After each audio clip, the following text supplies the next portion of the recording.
ফোনটা কই রাখলাম?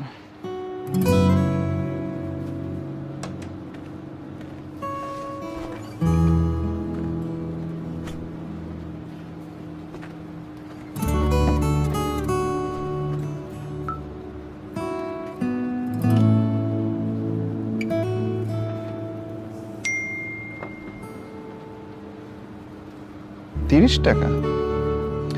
আমাদের ফতুল্লা ম্যাচের কথা মনে আছে?